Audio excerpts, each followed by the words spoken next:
नमस्कार। हमारी सोच हमारा संसार बनाती है और हमारी सोच की सीमा क्या है? जन्म से लेकर के जिंदगी के इस पड़ाव तक अतीत में होने वाली घटनाएं, उनके बारे में चलने वाले विचार और भविष्य की कल्पनाएं, बस हम अपनी सोच को इतने से दायरे में समेट देते हैं और हम क्या कहते हैं? हमारी रगों में हमारे माँ बाप का खून बह रहा है, माँ बाप की रगों में दादा दादी का खून बह रहा है। तो अपनी सोच को थोड़ा सा बढ़ाओ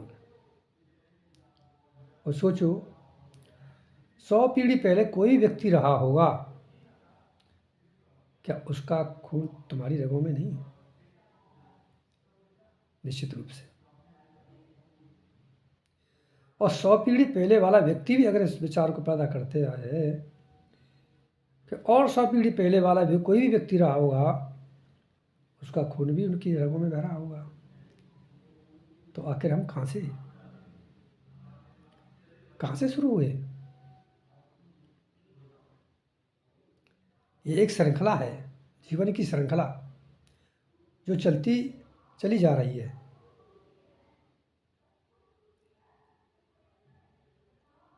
और हमारी कड़ी कहाँ है?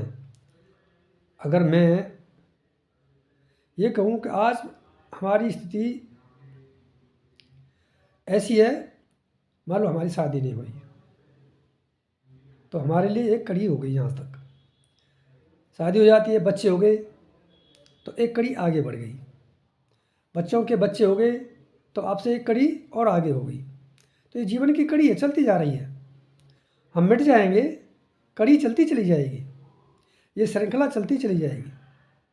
वो कहाँ जाके रुकेगी किसी को पता नहीं, ये कल्पना हम नहीं कर सकते। इतनी कल्पना तो कर सकते हैं कि चलती चली जा रही है और चलती जाएगी।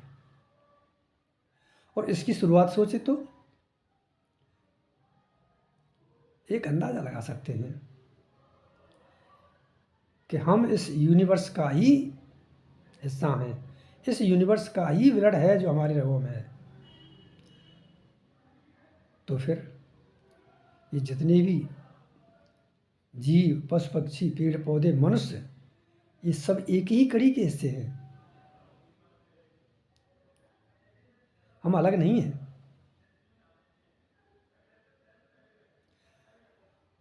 चार्ल्स डार्विन, उन्होंने एवोल्यूशन के बारे में कहा था। हालांकि विज्ञान ने आज उस थ्योरी को नकारा है। चार्ल्स डार्विन की जो थ्योरी थी, थ्योरी ऑफ एवोल्यूशन,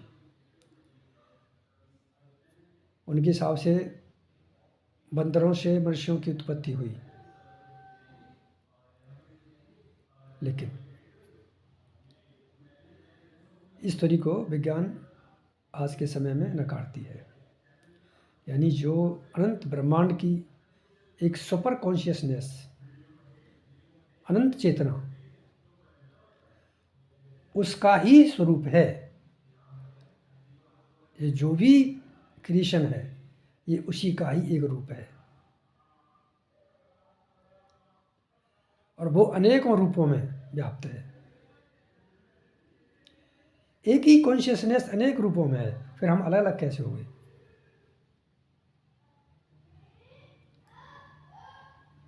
बढ़ाओ अपने दायरे को। अगर हम सोच को अपने को इस तरह से बढ़ाते हैं तो ये छोटी मोटी घटनाएं, उनसे होने वाला कष्ट, वो कष्ट नहीं रहेगा।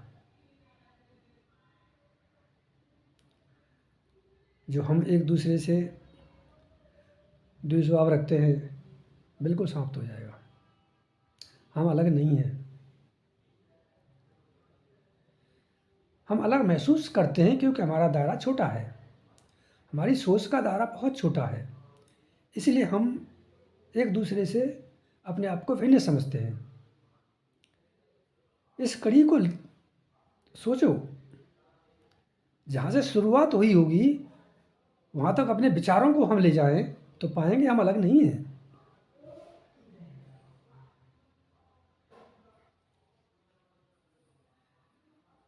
अब हम विचार करते हैं कि ये जीवन जो हम जी रहे हैं क्या उतना ही है? उतना नहीं। हमारे मस्तिष्क के इस छोटे से दायरे में इसको हम नहीं समेट सकते। यही प्रकृति का खेल है। हमारे हिंदू धर्म में जो माया शब्द का इस्तेमाल करते हैं वो यही तो है, यही माया है जो हम असलियत को समझने में असमर्थ रहते हैं। अपनी सोच को, अपने परसेप्शन को इतना बड़ा कर दें कि उसकी गहराइयों में जाएं तो इस माया के जाल से थोड़ा बाहर आ सकते हैं। धन्यवाद।